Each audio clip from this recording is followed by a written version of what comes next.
Hello everyone, welcome to my new blog.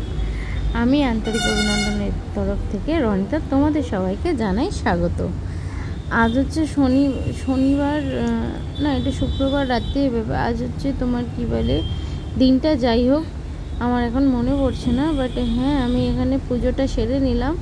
আর পুজোটা সেরে নিয়ে আমাকে বললো যে আজকে সেরকম কিছু রান্না করতে হবে না, যে কোনো একটা, এত ডাল তরকারি এসব কিছু বানাতে হবে না। তাই আমি বানিয়েছিলাম তোমার পোলাও আর চিকেন কষা।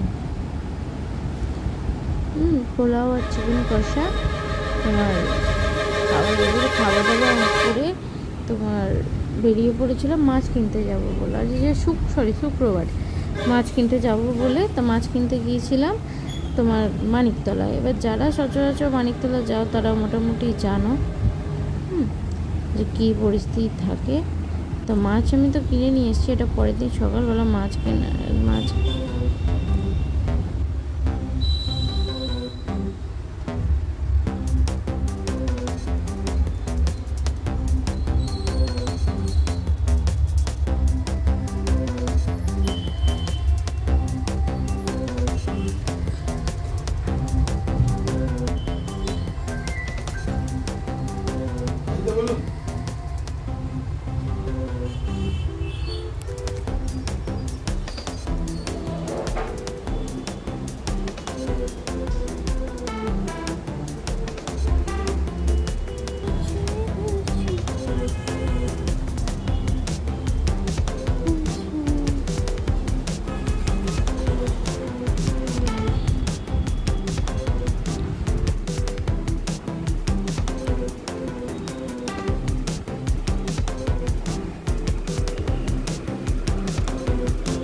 এই গাড়িটা দেবো আমি যাওয়ার সময় নেব। আপনার ম্যানেজারের সাথে কথাবার্তা বলে আমি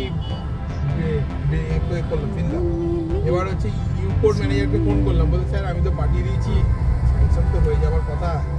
আমি বললাম ভাই কবে হবে? গল্প নাটক শুনে কোনো লাভ নেই, কাজের কথা বল। কি বলে শীতের মোড় বিটি রোডে এখন পৌঁছে যেতে হবে। কত নাট বল্টু লেগেছিল একটা প্রশ্ন।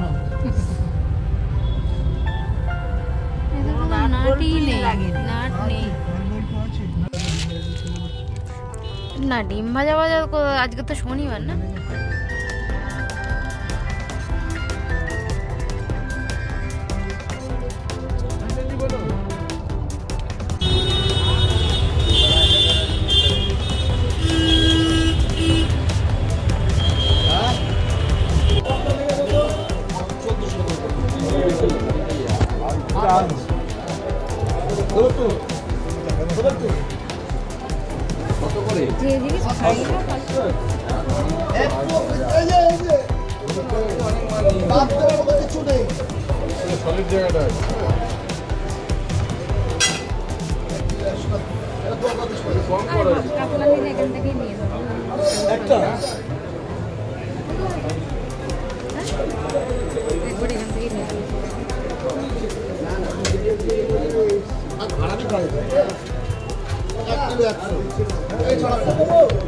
আগের দিনের মতোই হয়েছে।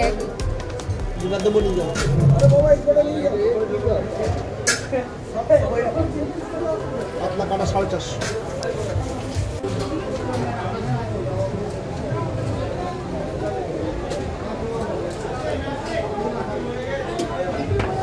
মাছটা ফ্রেশ হালকা হবে, হালকা হবে সবকটাতেই।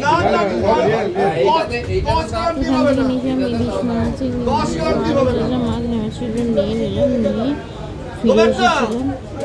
তো চিংড়ি মাছের দুটো রান্না করেছিলাম পরদিন, যেটা হচ্ছে একটা মালাইকারি আর একটা হচ্ছে তোমার চিংড়ি মাছের কালিয়া। তো দুটো রান্নাই অপূর্ব হয়েছিল। যাই হোক, তো দেন আমি তোমার কী বলে আর রাত্রিবেলা কিছু করিনি। মোমো আর বার্গারের একটা কম্বো অফার ছিল, সেটাই ওরা অর্ডার করেছিল, তো ওইটাই খেয়ে আমরা খেয়ে খাওয়া শেষ করলাম। তো কালিয়াটা আমি একটু দেখাতে চাইছিলাম, বাট যাকে যা হবে হয়েছে, আমার তোমার খেলে আর হবে না। যাই হোক, কালিয়া রান্না করেছিলাম। তো তারপর আমরা তোমার বার্গার মোমো খেয়ে শুয়ে পড়ি। তো যদি ভিডিওটা ভালো লাগে, একটু 19-20 আছে, ভুলভ্রান্তি আছে, যদি ভালো লেগে থাকে তো অবশ্যই লাইক কমেন্ট শেয়ার করবে, আর তোমার চ্যানেলটাকে সাবস্ক্রাইব করে পাশে থাকবে। Bye bye.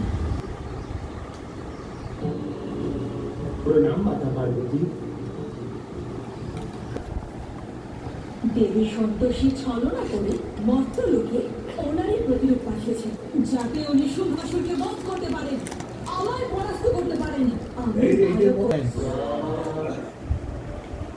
যোগ্য সম্পন্ন হয়েছে।